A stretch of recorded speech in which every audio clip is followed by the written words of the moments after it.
welcome back. I hope you stretched and were able to remember your spirit for a second.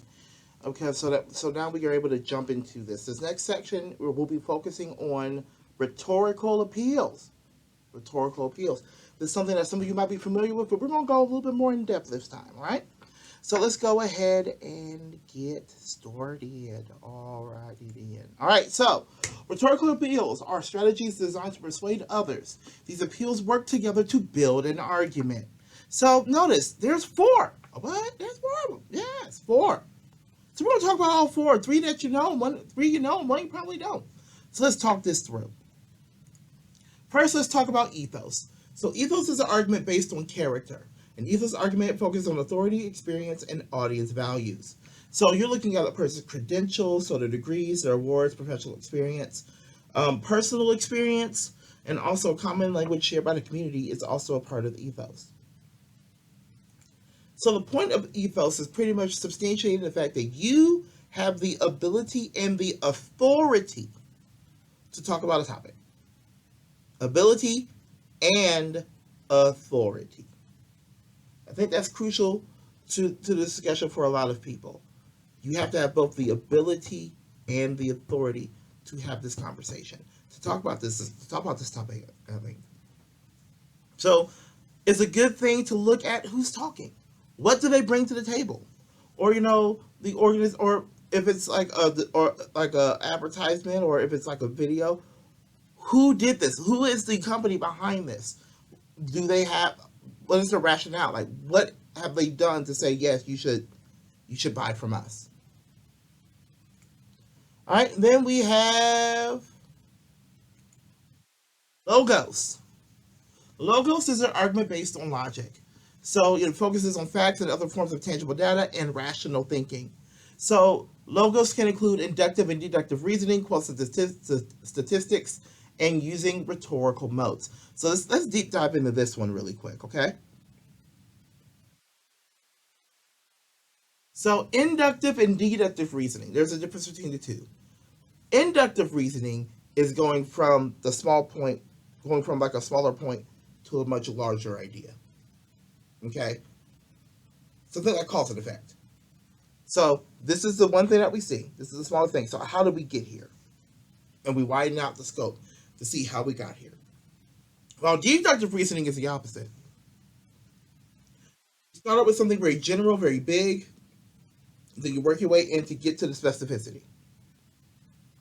All right? So, so think like deductive reasoning, like, investigating a crime or something, okay? We have all this big information, but now we need to hone in on who did it and what was the motive. That's deductive reasoning. All right, close to statistics, we always talk about the facts, statistics, and testimony, especially in argumentative writing. Fact is something that has been proven true. All right? Ohio is a state that's been proven true. The Earth has to move moon orbiting around it. It's been proven as true. Statistics are information by numbers. So, for my athletes, think about, how many shots a person gets per game, the score of a game, how many games people have won and lost. Those are statistics. Scientifically, you might be doing some research to where that you're doing what is called quantitative research, where you're looking at the numbers of things, and based on those numbers, you come to a result. And then we have the rhetorical modes. Let's talk about our friends, the rhetorical modes. Now, the rhetorical modes are the types of pretty much like academic writing. There are more modes than that. We'll be talking about that in a couple of days with the multimodality lecture. But what are the rhetorical modes? Let's talk about this. First is narration. Narration tells a story. You're familiar with this mode because you just did it. Literacy narrative. So you're telling a story of what's going on. Then there's description, when you describe something. Example, scene and idea in action. Definition, explaining what something is. Process analysis, how to do something.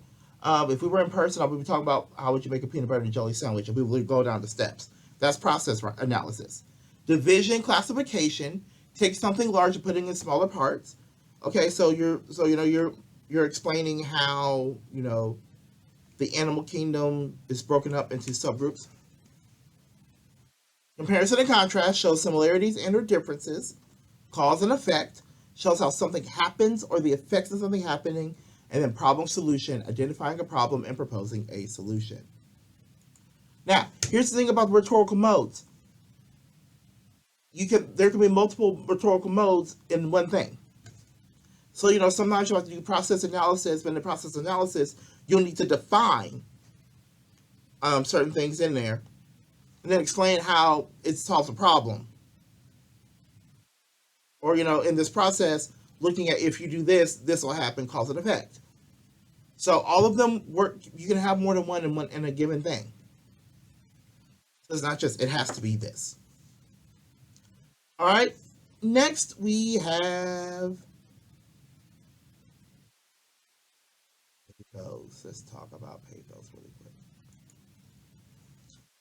So pathos is an argument based on emotion.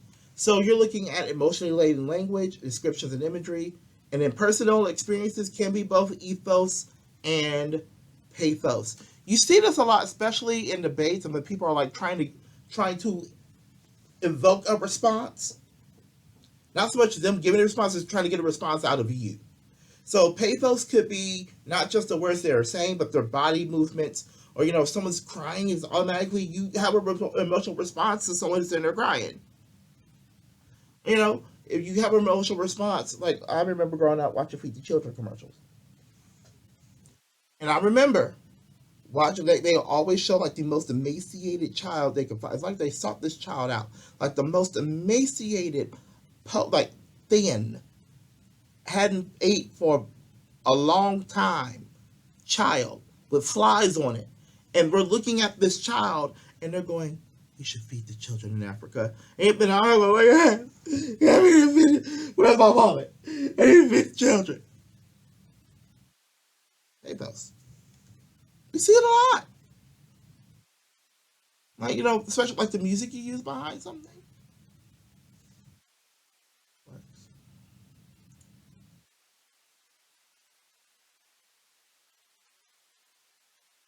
So I found this during the pandemic, and it cracked me up so much.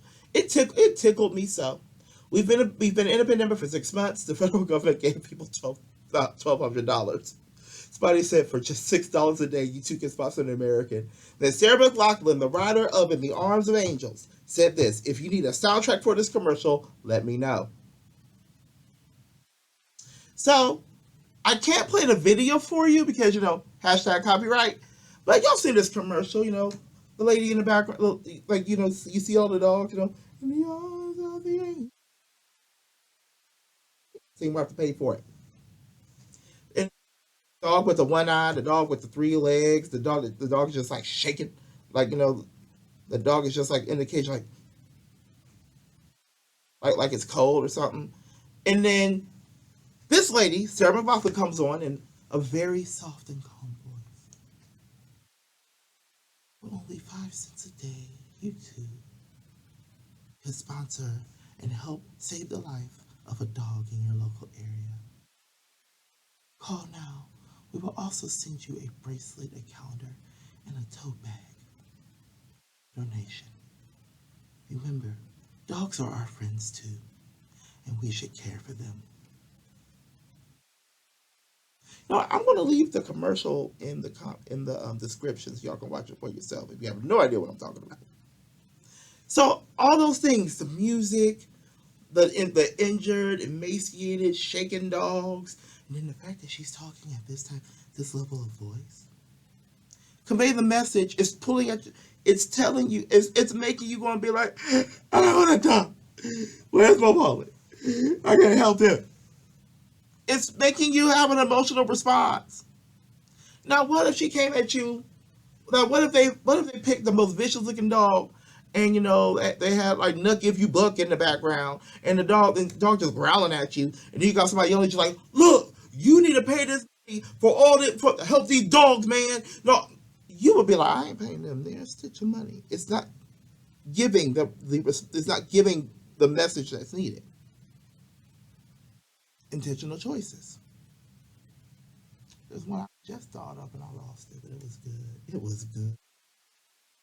All right, so now let's jump to Kairos. If I remember what it was, I'll go back to it. It was good. It was good. Kairos. This is a new one. Kairos is an argument based on context, meaning right place, right time. So historical context, place of publication, and specified audience are like ways that Kairos can be included.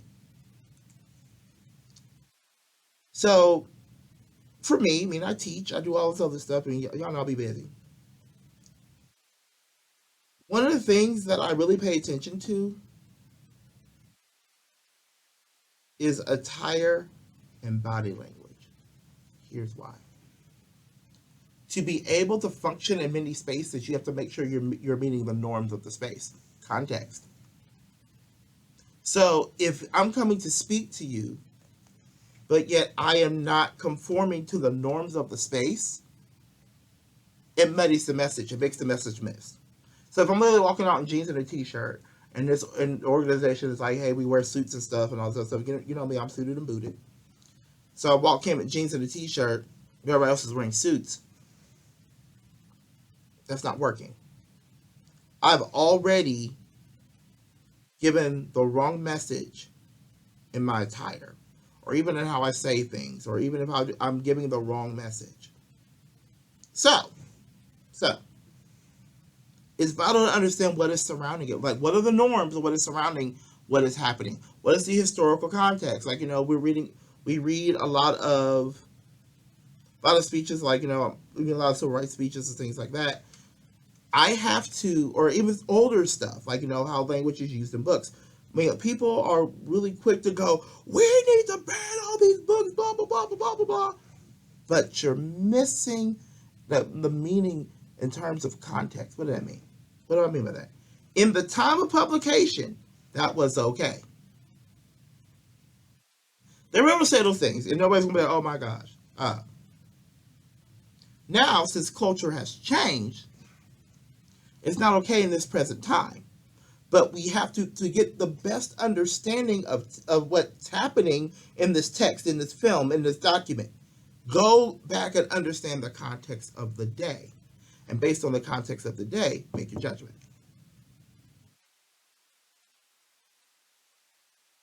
Look at me talk about literary theory and stuff. Like, look at the context of the day. All right. So, in looking at a speech, what is going on around this? What makes this important? Why is this newsworthy? Why is this important enough for someone to get up and take time out of their day and talk about it? Carlos. All right. So remember. These four appeals. Ethos is character. Logos is logic. Pathos is emotion. And kairos is context. And these work together to build an argument. Now, we're going to go ahead and we're going to stop here. Go ahead, stretch, get your Wheaties. I like the fact of breaking these up into smaller videos rather than one long video. Y'all tell me. So if we got to keep doing this, we'll keep doing it. All right? So we're going to go ahead and jump into part 3 in the next video, which is going to focus on logical fallacies. Logical fallacies. All right, y'all. Take a break. I'll see you soon.